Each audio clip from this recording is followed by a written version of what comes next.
नमस्कार, बहुत स्वागत है आपका स्वदेश न्यूज में। मैं हूं आपके साथ अंशुल शर्मा। आप देख रहे हैं पाकिस्तान की पॉलिसी। पाकिस्तान ने अपने नेशनल सिक्योरिटी पॉलिसी को तैयार कर लिया है और ये पूरी पॉलिसी तो सार्वजनिक नहीं की जाएगी, लेकिन इसका कुछ हिस्सा सामने आया है जिसमें कहा जा रहा है कि भारत के साथ अमन बहाली की कोशिश की जाएगी। इसके अलावा कश्मीर मुद्दे को दोनों देशों के बीच ट्रेड के रास्ते से रुकावट नहीं बनने दिया जाएगा। हालांकि भारत में वर्तमान मोदी सरकार के रहते अमन बहाली को हो जाएगी और इसको लेकर एक सवालिया निशान भी लगाया जा रहा है।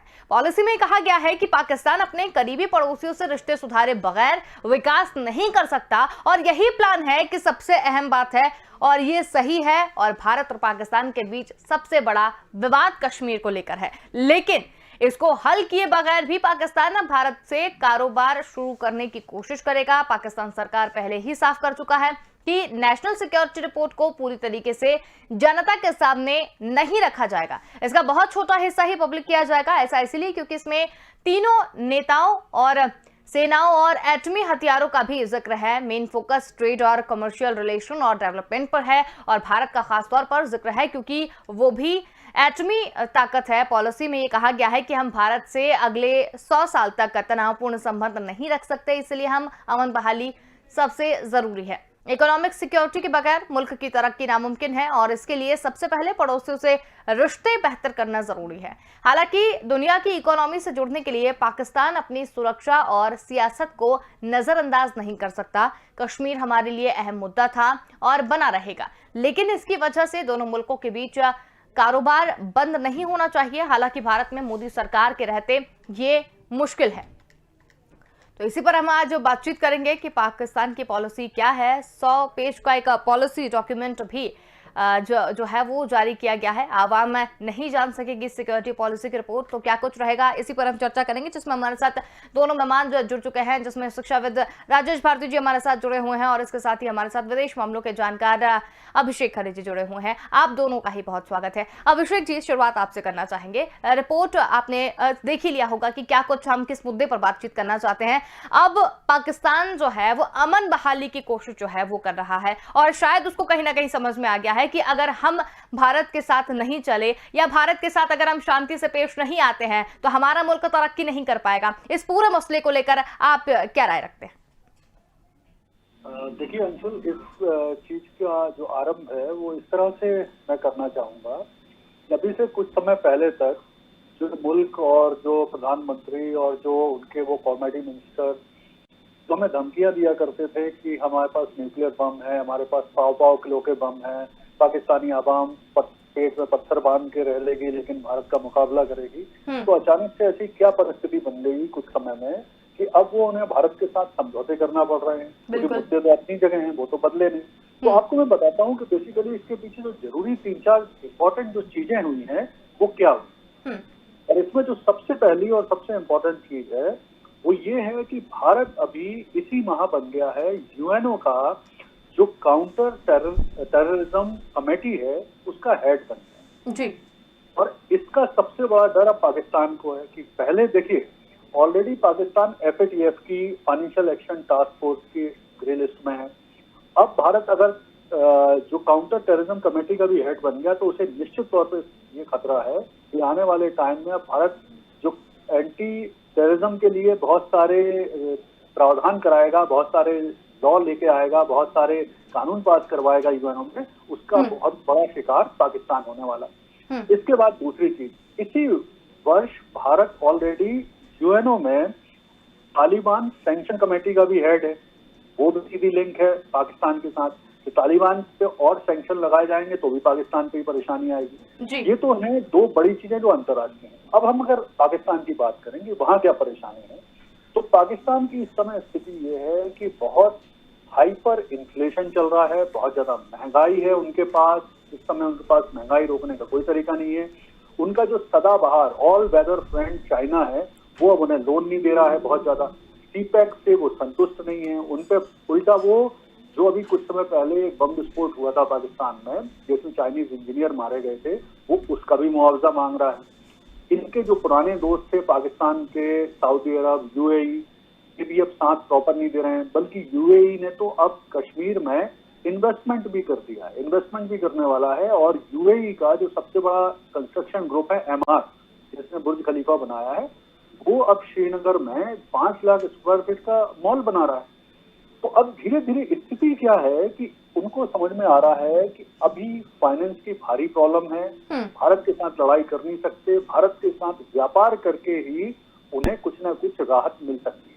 और ये व्यापार करने का दूसरा दिखावा भी है, जिससे भारत को थोड़ा सा खुश कर सके, थोड़ी सी चापलूसी की जाए भारत की, तो भारत शायद खुश हो और वो हमें जो वो इस समय काउंटर टेररिज्म कमेटी का हेड बन रहा है वहां से निकाले, कुछ व्यापार करके जेन्युइन कुछ पैसे प्राप्त किए जाएं। तो इन्हीं सब चीजों को लेकर जो इन्होंने अपनी नेशनल सिक्योरिटी डॉक्यूमेंट पॉलिसी लाने वाले हैं, उसमें भारत के साथ ये प्रावधान उन्होंने करने की कोशिश की है। अभी भी ये प्रावधान कल आएगा, देखिए शुक्रवार को ये मतलब कल इसे जारी किया जाना है। हो सकता है बहुत सारी चीजें जो बताई जा रही हैं वो वैसी ना हो, लेकिन मोरलेस मुझे लगता है कि कुछ ना कुछ अब इनके लीडरों ने तय किया है कि भारत के साथ इस रीजन में आसान नहीं है। बिना भारत के या भारत से लड़ाई करके आप आसानी से आगे नहीं बढ़ सकते। बिल्कुल। तो कुछ ना कुछ सपोर्ट चाहिए पड़ेगा, जो मुझे लगता है इस पूरे विजन का एक रीजन है। और इसमें अब जो पाकिस्तान की इमरान खान न्याजी सरकार है वो भारत के साथ दिखावे में तो सहयोग चाह रही, देखिए अंदर से वो कभी नहीं चाहेंगे कि भारत के साथ सहयोग करें या भारत के साथ एक्चुअल में करें, लेकिन अब उनकी मजबूरी इस स्तर तक आ चुकी है कि उन्हें दिखावे में ही सही भारत के साथ सहयोग करने की पहल करना पड़ रहा है। तो ये एक तरह से भारत की जीत भी है, अंतर्राष्ट्रीय स्तर पर जो भारत के पिछले 5-6 साल के प्रयास हैं उनकी विजय है। बिल्कुल, बहुत ही अच्छी तरीके से आपने इस पूरे मसले पर प्रकाश डाला है। राजेश भारती जी, पूरे मसले को लेकर आप की क्या राय है? मैं जो पाकिस्तान की तो पहली राष्ट्रीय सुरक्षा नीति कल जारी सुना है, पाकिस्तान के प्रधानमंत्री जारी करेंगे, उस पे अभिषेक जी की कुछ बातों से तो सहमत हूँ, लेकिन उसको मैं तो डिफरेंटली भी देख रहा हूँ जी। देखिए ऐसा है कि पाकिस्तान में जो सत्ता है, सत्ता के 3 केंद्र हैं और जो सबसे महत्वपूर्ण केंद्र है वो वहाँ की सेना है। जो वहाँ की लोकतांत्रिक सरकार है वो पाकिस्तान की सत्ता में दूसरा केंद्र है, मतलब रिमोट जो है वो वहाँ की सेना के पास है। और पाकिस्तान में सेना ने ये तय कर लिया है कि इमरान की सरकार की विदाई करनी है। तो इमरान की सरकार बने रहने के लिए, सत्ता में पुनः वापसी करने के लिए, ये बेसिकली सत्ता के अंदरूनी संघर्ष के बीच सेना को बैक फुट पे लाने के लिए एक पहला तो ये एक जो प्रयास है जी। जैसे अगर हम इस जो बातें मीडिया में सामने आई है, जो असली प्रारूप है वो तो कल सामने आएगा, लेकिन जो मीडिया में बात सामने आई है कि उसके अनुसार कि वो अगले 100 वर्षों तक भारत के साथ कोई शत्रुता नहीं चाहता, लेकिन कश्मीर उसके लिए महत्वपूर्ण राष्ट्रीय नीति बना रहेगा।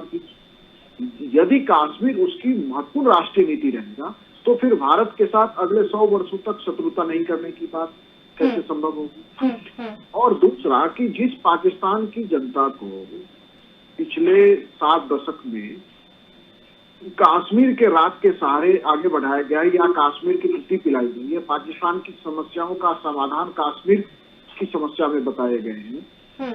अब उस जनता को हम ये कहें कि जैसे ऐसा है कि कुछ इन्फ्लुएंस तो इसमें चीन का है, कि जैसे चीन के साथ हमारे सीमा विवाद आज भी है, लेकिन हमने चीन भारत का एक महत्वपूर्ण व्यापारी भागीदार है और हमारा काफी व्यापार है चीन के साथ।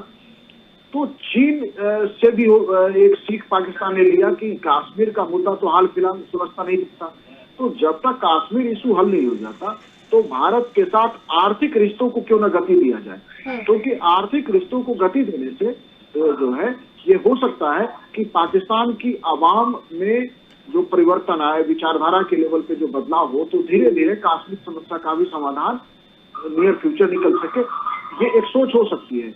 लेकिन जब तक कि पाकिस्तान में लोकतांत्रिक सरकार ढंग से काम नहीं करेगी या लोकतांत्रिक प्रक्रिया वहाँ जो है पूर्णता में नहीं आएगी, क्योंकि लोकतांत्रिक प्रक्रिया तो वहाँ पूर्णता में है नहीं, वहाँ तो जो रिमोट है वो सेना के हाथ में है। तो क्या पाकिस्तान के इस इमरान सरकार ने ये बात भी जाहिर नहीं है कि क्या इस रिपोर्ट को सेना का समर्थन है, क्या सेना कोई रिपोर्ट शेयर किया गया है और उसके परमिशन के साथ या उसकी सहमति के साथ रिपोर्ट जारी कर, और यदि सेना की सहमति नहीं है तो इस रिपोर्ट को पाकिस्तान में कितना सीरियस लिया जाएगा। बिल्कुल।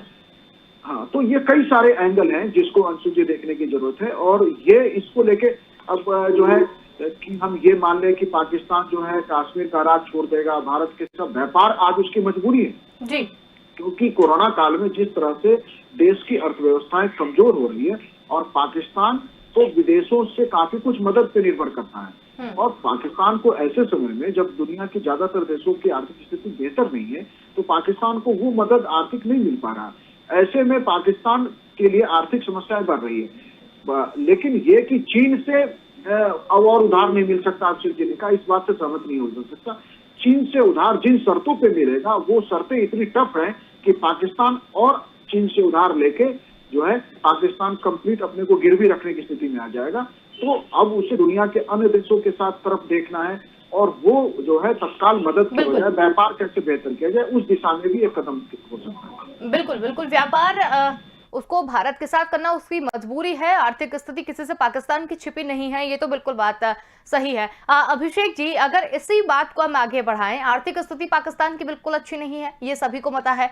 लोन लेने के लिए, कर्ज लेने के लिए लगातार पाकिस्तान जो है वो भी सामने देखने को मिल रहा है, ये भी हम मानते हैं। लेकिन पाकिस्तान का एक तरीके से ये भी कहना है कि कश्मीर का राग भी वो अलापेगा और भी चीजों को लेकर करेगा और व्यापार भी करेगा। तो वो व्यापार भी भारत के साथ करना चाहता है लेकिन लड़ाई भी करना चाहता है। क्या मैं सही जा रही हूं अगर मेरे हिसाब से अगर मैं सवाल पूछूं तो?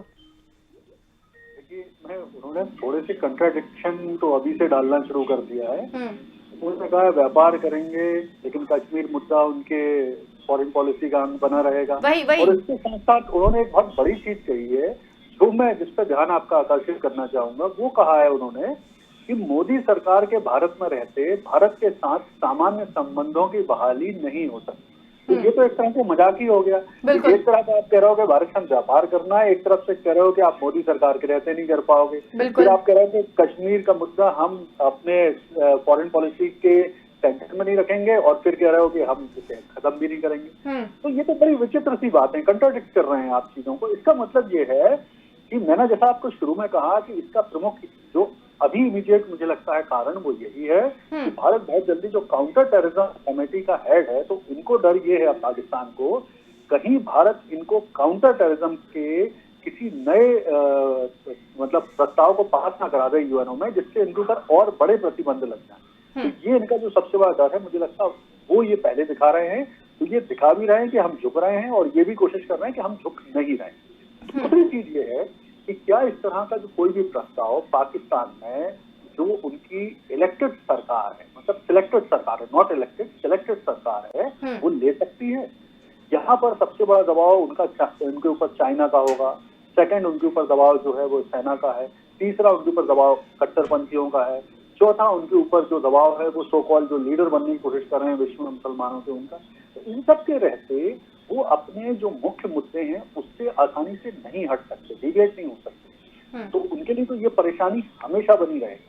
अभी जो उनकी इस समय मुझे लगता है जो बड़ी परेशानियां हैं जो पाकिस्तान को निपटना है उनके सामने ज्यादा बड़ी हैं, वो है इस समय उनको पॉजिटिव एजेंडे के साथ सरकार चलाने की प्रॉब्लम है उनके सामने है कि वो पॉजिटिव गवर्नमेंट प्रस्तुत करें, हाइपर इन्फ्लेशन रोकें, महंगाई को रोकें, तालिबान पे रोक लगाने की कोशिश करें और तहरीके तालिबान जो पाकिस्तान जो उनके यहाँ बहुत ज्यादा टेररिज्म फैला रहा है उसे रोकें, गरीबी हटाने पे काम करें। और सबसे बड़ी चीज जो सबसे इम्पोर्टेंट मुद्दे हैं अगर वो वाकई ये करना चाहते हैं तो उनके लिए सबसे पहले उन्हें करना पड़ेगा पाकिस्तान में संविधान में संशोधन करके जो सेना के पास बहुत सारे असीमित अधिकार हैं पाकिस्तान में उसके अधिकार खत्म करना पड़ेंगे जो टेक्निकली प्रैक्टिकली पॉसिबल उनके लिए नहीं। तो अगर सेना पे वो नियंत्रण नहीं लगा सकते तो फिर ये सब जो विजन डॉक्यूमेंट लाना और सिक्योरिटी डॉक्यूमेंट लगाना इन सब का कोई खास महत्व नहीं, सिर्फ दिखाने के लिए, मतलब हाथी के दांत जैसे दिखा रहे हैं कि भाई साहब हम भारत आपके साथ हम सहयोग करना चाहते हैं, बढ़ना चाहते हैं, लेकिन पहले उनका कहना कि आप मोदी सरकार हट जाइए दूसरी सरकार के साथ करेंगे। तो ये सब मतलब आप देखें इनकी बातों में इतना कंट्राडिक्शन है कि वो खुद ही एक्सपोज हो रहे हैं कि वो सिर्फ दुनिया को दिखाने के लिए ये सब कर रहे हैं कि दुनिया को दिखाने के लिए ये उन्होंने सिक्योरिटी डॉक्यूमेंट बनाया है कि देखिए हम अपनी तरफ से पहल कर रहे हैं शांति की, समझौते की, और हमने अपने सबसे बड़े मुद्दे कश्मीर को भी थोड़े समय के लिए साइड किया। ये दुनिया को दिखा रहे हैं, विशेष तौर पर यूएनओ को दिखाने की कोशिश कर रहे हैं। जैसा कि मेरा बिल्कुल पहली बार से कहना है कि ये काउंटर टेररिज्म कमेटी का जो भारत अध्यक्ष बन गया है ये उससे बचने की कि उस समय जब कोई प्रस्ताव भारत इनके खिलाफ, टेररिज्म के खिलाफ बात करे, तो उस समय देशों के पास ये इंप्रेशन रहे कि पाकिस्तान भी कोशिश कर रहा है अपने यहाँ भारत के साथ संबंध बनाने की। तो वो सोचते हुए उस पर वोटिंग या कोई भी डिसीजन लिया जाए। तो ये मुझे लगता है प्रमुख मुद्दा है। बाकी मुद्दे तो नेचुरल है ही कि उनके पास इस समय महंगाई है, उनकी हालत खराब है। नहीं अभिषेक जी, लेकिन ये भी कह रहे हैं कि हम भारत से अगले 100 सालों तक तनावपूर्ण संबंध नहीं रख सकते हैं। इस बात से क्या तात्पर्य है इनका कि अगले 100 सालों तक हम तनावपूर्ण संबंध नहीं रख सकते हैं? मैं वही आपको बता रहा हूँ कि ये बोलने वाली लाइन है जिसका प्रैक्टिकल कोई मीनिंग नहीं। क्योंकि आप अगर उस लाइन में ये बोल रहे हो, एक लाइन में कि हम भारत के साथ अच्छे संबंध बनाना चाहते हैं और हम भारत के साथ जो अच्छे संबंध बनाने की राह में कश्मीर एक बड़ा मुद्दा है, हम उसे छोड़ना चाहते हैं। फिर इसके बाद आप कह रहे हैं कि कश्मीर हमारी फॉरेन पॉलिसी के केंद्र में बना रहेगा। फिर आप कह रहे हैं कि सामने जो सरकार है, यानी भारत में इस समय जो मोदी सरकार है, उसके रहते मुश्किल। इसका मतलब ही है कि आप अनुमान लगाइए कि ये सब जो चीजें हैं ये केवल बोलने के लिए बोली जा रही हैं, यानी ये की ही नहीं जाएंगी, इनको वास्तविक रूप से नहीं किया जाना है। ये मुझे लगता है सिर्फ अंतर्राष्ट्रीय समुदाय को दिखाने की कोशिश है कि हम अपनी तरफ से भारत के साथ प्रयास कर रहे हैं, लेकिन भारत नहीं कर रहा हमारे साथ। ये सिर्फ मुझे लगता है वो प्रयास है और भारत को एक तरह से दबाव बनाने बिल्कुल उसी तरीके से जिसके यहाँ हमारे हिंदी कहावत है कि हाथी के दांत खाने के कुछ और होते, दिखाने के कुछ और है। तो बिल्कुल ये उसी की तरह है कि बोला तो जा रहा है लेकिन हरकतें उनकी वही रहने वाली हैं। बिल्कुल, क्योंकि देखिए आज जो पाकिस्तान की सबसे बड़ी प्रॉब्लम है कि वो प्रॉब्लम है कि वो उन्हें लड़ना है इस समय भूख से, उनको अपने यहाँ महंगाई से लड़ना है, भूख से लड़ना है, उनकी जो सबसे बिगेस्ट प्रॉब्लम है। बिल्कुल। तो अभिषेक जी, भारत की क्या पॉलिसी होनी चाहिए इन सब चीजों को लेके? चलिए वो इस तरीके की 2 तरीके की बातें भी कर रहे हैं, लेकिन उसके बाद भारत को किस तरीके से एक्शन लेना चाहिए? मैं आपको बताता हूँ। देखिए भारत की पिछले 2-3 साल से पॉलिसी है क्या? भारत की 2-3 साल से पॉलिसी कम्प्लीटली है कि पाकिस्तान को इग्नोर करें, अंतर्राष्ट्रीय मंच पे अलग थलग करें, अंतर्राष्ट्रीय रूप से उसका जो वास्तविक चेहरा है उसे उजागर करें, यही पॉलिसी। तो भारत मुझे लगता है, और जो अभी हमारी सरकार है वो मुझे लगता नहीं कि इन सब बातों में आने वाली, हिस्सेदार बातों में आने वाली, वो अपनी पॉलिसी को स्टिक रहेगी अपनी पॉलिसी पे और पाकिस्तान को अंतर्राष्ट्रीय रूप से एक्सपोज करती रहेगी, अलग थलग करती रहेगी। और मैं इस बात के लिए बहुत मतलब मुझे लगता है मोदी सरकार सफल भी हुई।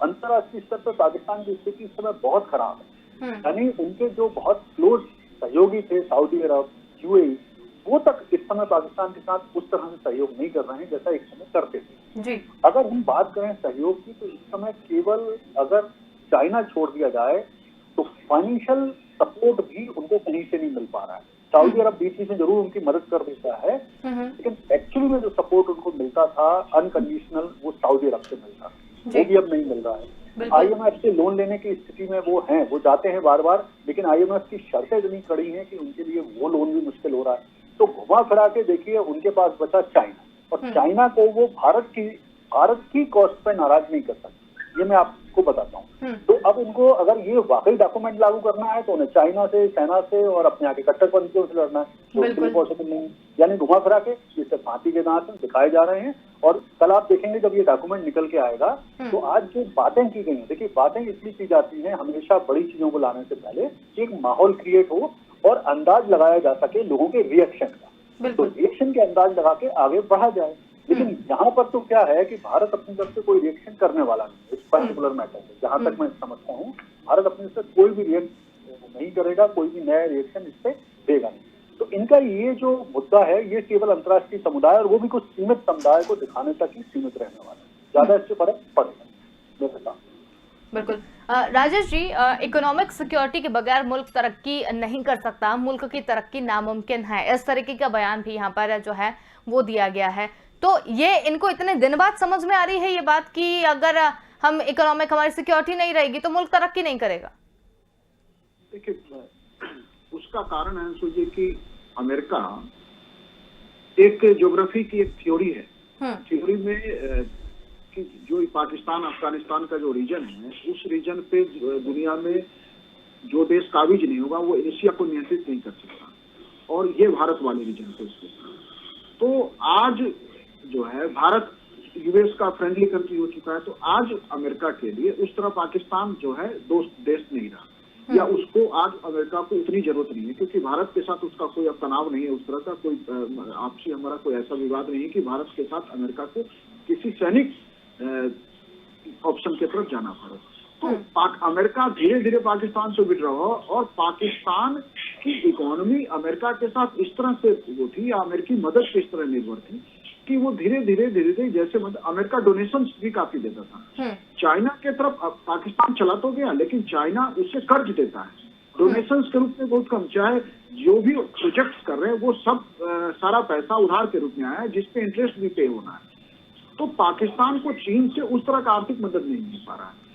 और दूसरी बात कि पाकिस्तान को ही नहीं, दुनिया के हर देश को, हर समाज को ये समझना पड़ेगा कि जो जियो स्ट्रेटेजिक और जियो पॉलिटिकल इंटरेस्ट है उसकी रक्षा जियो इकोनॉमिक इंटरेस्ट को बनाए रखे बिना नहीं हो सकता। आज अर्थव्यवस्था, क्योंकि देखिए अंशु जी, कॉम्प्लेक्स इकोनॉमी का दौर है। कॉम्प्लेक्स इकोनॉमी का मतलब है कि आज पानी भी पीने के लिए खरीदना पड़ेगा।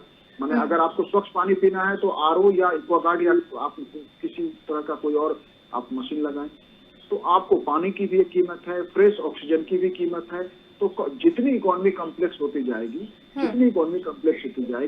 लोगों को अपना, क्योंकि अंततः समाज फैमिली में चल रहा है, लोग परिवार के साथ जी रहे हैं, तो हर परिवार के खर्चे बढ़ रहे हैं और देश की इकोनॉमी का साइज उस तरह से श्रिंक हो रहा है बढ़ने के बजाय। तो पाकिस्तान की आर्थिक स्थिति जो है खराब है। लेकिन हम ये माने कि पाकिस्तान आर्थिक रूप से नष्ट हो चुका है, कई सारे इकोनॉमी के इंडेक्स हैं, उसमें पाकिस्तान भारत से बेहतर स्थिति में आज भी। बिल्कुल। इसलिए हम ये मान लें कि पाकिस्तान आर्थिक रूप से बर्बाद हो चुका नहीं, आर्थिक रूप से कमजोर है, वहाँ इंडस्ट्रियल इंफ्रास्ट्रक्चर डेवलप नहीं हुआ है, वो आर्थिक मदद और एक दूसरे तरह की इकोनॉमी पे वो मॉडल पे चलता रहा। हमने समय रहते हमने उदारीकरण की नीति की तरफ गए। उदारीकरण की नीति की तरफ जब भारत आया है, उस समय भारत की स्थिति भी कोई अच्छी नहीं थी, लेकिन हमने उस बीच में काफी तरक्की की है। और जो मनमोहन सिंह का वित्त मंत्री के रूप में हो, योजना आयोग के उपाध्यक्ष के रूप में काम हो, या भारत के प्रधानमंत्री के रूप में, तो देश की आर्थिक नीति का निर्माण जो हुआ है और उसको वर्तमान सरकार ने भी जिस पर आगे बढ़ाया है, उसने भारत को एक आर्थिक स्थिरता दी है। लेकिन अभी भी भारत और पाकिस्तान कई सारे आर्थिक इंडेक्स में आसपास ही घूम रहे हैं दुनिया के मानकों में। पाकिस्तान जो है अब वहां से निकल के भारत की तरक्की और दुनिया की अन्य तरक्की उसे दिख रही है। तो वो कश्मीर इशू का भी समाधान उसे अभी समझ में आ रहा है कि बिना आर्थिक रूप से सशक्त हुए, मजबूत बने बिना जो है कश्मीर भी प्राप्त नहीं किया जा सकता, क्योंकि कश्मीर प्राप्त करने के लिए अगर युद्ध लड़ना है तो उसके लिए मजबूत सेना चाहिए। बिल्कुल। और सेना को बेहतर साजो सामान चाहिए।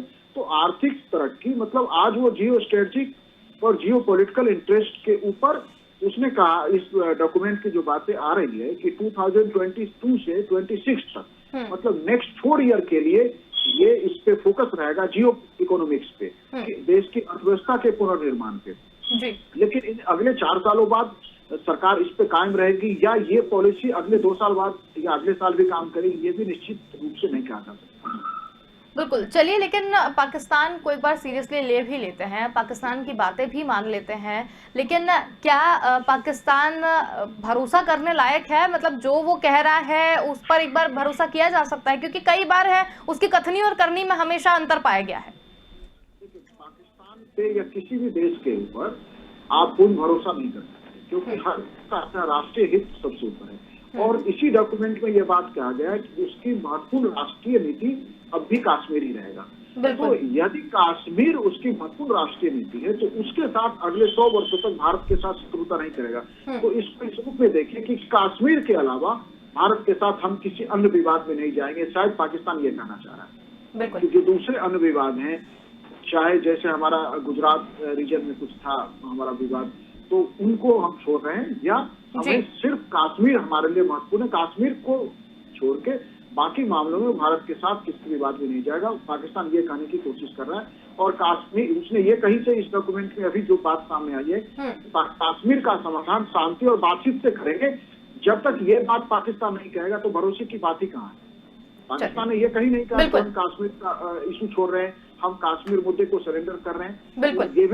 ये भी कह दे कि कश्मीर का समाधान हम बातचीत से करेंगे, इससे भी काफी कुछ पाकिस्तान की के ऊपर भरोसा किया जा सकेगा। इसलिए उसने ऐसे कोई भरोसे वाली बात की भी नहीं है इस जी।